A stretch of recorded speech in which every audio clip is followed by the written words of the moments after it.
The Celtics took a 2-0 lead in the NBA Finals despite shooting just 26% from three because they have a massive advantage through the first two games of this series.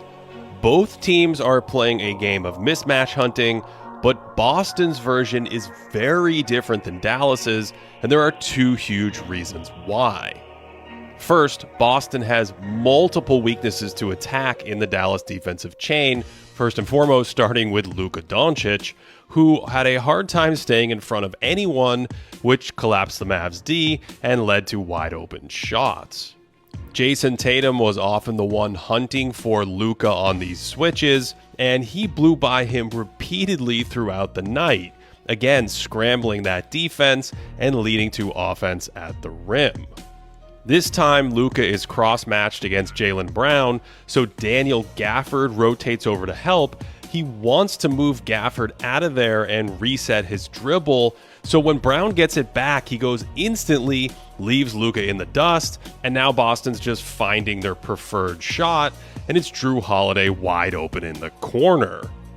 Tatum again calls up Luka, but this time Jrue fakes the screen, and that freezes Doncic because Luka is anticipating a switch here, so ghosting the pick leaves him behind the action. Holiday blows by him on the drive, and it's another score. And on the next possession, they run the exact same play.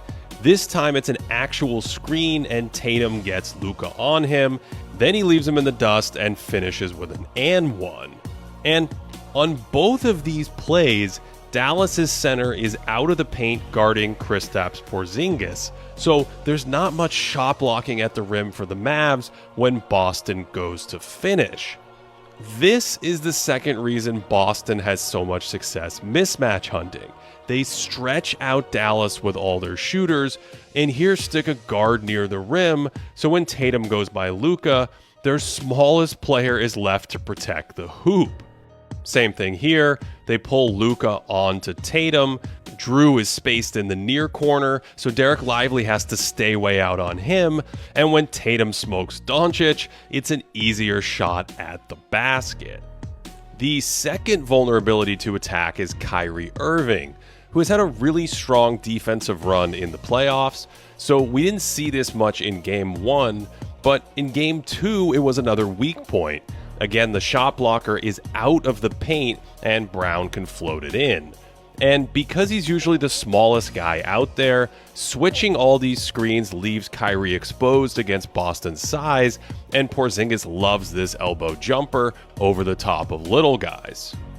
This time Tatum is the screener, they concede the switch, PJ Washington comes over to help on the mismatch, and that's dunk city for Boston. And Lively's so worried about Porzingis' shooting that he completely misses Brown's cut. And on this one, the problems start on offense for Dallas because Lively chases a rebound. That leaves him matched up with a perimeter player in Holiday. Luka's then fighting in the post with Porzingis. Tatum sees Kyrie and blows past him, and Doncic is not the rim protector Lively is. Boston can also hunt Dallas's big men to isolate against their guards and wings. And with all that space, they're just too quick. They send the defense into rotation, and then it's target practice. Going after the Mavs centers also organically pulls their shot blocking away from the rim. So when you blow by one, smaller players have to defend the hoop. And they don't even have to attack the center directly. The Mavs concede a switch on this Porzingis screen, and Derek White's a 40% three-point shooter, so Lively can't leave him, and that's just an easy straight-line drive for Brown and a finish. So Boston has multiple points of attack on any possession. Tatum could go after Lively here, but instead they play through the Porzingis height advantage, and if a double never comes, it's an ISO game for the Celtics. And even against Dallas's small ball lineup, they can still bring the big into the action 30 feet away. Luka becomes the rim protector, and he never slides over, and it's a clinching layup for Brown. Teams were shooting just 60% at the rim against the Mavs in the first 3 rounds of the playoffs. They had done an incredible job shrinking the floor and keeping their shot-blocking centers near the rim to choke off penetration. But in the first 2 games of the finals, the Celtics are shooting 83% at the rim because of their spacing and their ability to target multiple mismatches in the Maverick shell. The obvious way to stop bleeding layups like this is to help more in the paint. Luka's early this time, but PJ Washington and Kyrie miscommunicate, so Lively literally runs out of the picture contesting this 3. He never gets back, and Drew's corner crash pulls Washington off Tatum for the offensive rebound, and again, no one steps up in the lane, and it's a dunk. And they're rightfully worried about Boston's shooting. Tatum actually takes Lively into the post here. Washington overhelps, and that's too much space for White. This time they're in transition again. Lively has to match up with Tatum, so he just takes him off the dribble, and the help is there, but that opens up a layup pass. And Boston did a ton of damage in this game, attacking their mismatches in early offense. Kyrie gambles desperately, and that leaves KP with an easier shot. And this one is off a make, and Dallas is all cross-matched again. Kyrie's on Brown, their center is stretched out on Holiday. Jalen drives and forces help. That sends the defense scrambling, and Drew ends up finishing against Irving at the rim because Tatum is wide open, so Maxi Kleber thinks he needs to leave to help on him. And meanwhile, on the backside, Luka thinks there's a player in the corner, so it's a layup line. It was a rough night for Doncic defensively on that sore knee, starting with the opening play, where he drops his head getting back, then just assumes he's switching to Brown instead of his normal matchup with Holiday. There's no communication, and it's a blown coverage.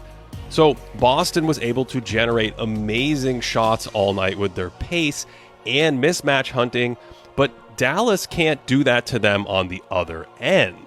In our Game 1 breakdown, we discuss Boston's defensive scheme with Tatum guarding a center and then protecting Porzingis, but it's really the Mavs spacing that is so different. They're essentially playing 4-on-5 on offense, with someone like Porzingis roaming and just daring Dallas's mediocre shooters to make non-corner threes. The Mavs basically took to hunting Tatum throughout the game to see if they could collapse the defense or find easy offense, but this just led to a ton of shots or turnovers because Tatum is an elite wing defender. Kyrie tried him a few times, and the results weren't much better with a huge steal here. And this is just stagnant isolation basketball without really any advantage. So the Mavs are relying on the brilliant shot making of their 2 offensive playmakers, and they're letting the Celtics defenders sit in those driving gaps and choke off the floor. Every once in a while, the Mavs have found a decent mismatch to attack in isolation without help coming, but even those don't go so well. Peyton Pritchard's matched up with Luka on this possession. That pass is crazy but a bit low. And when they reset, Pritchard is still in his grill. Multiple Celtics are hugging the lane line, and it turns into a tricky fade from 17 feet. Pritchard also had an amazing stand against Irving, where they clear out the side. Again, the Celtics roam off the shooters, and that's a good contest on the fall away. Kyrie played a ton of isolation basketball like this throughout the night, here boldly taking on Derek White. There's that 4-on-5 thing again, and it's yet another contested jumper. And this time, instead of attacking Holiday, he's waiting for Luka to come off a screen away from the ball.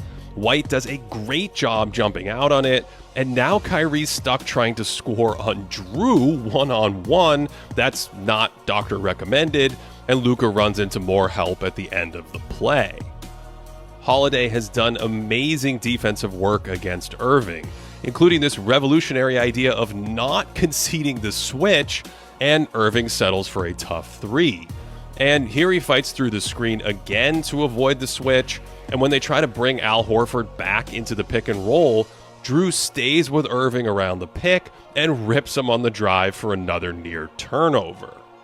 Holiday was everywhere in this game, whether it was a timely help leading to another Doncic turnover, or this game-defining play late in the fourth where he bats the first pass, pressures the second so White can steal it, and then Luka never comes out on him, so he's left open in transition for the dagger three.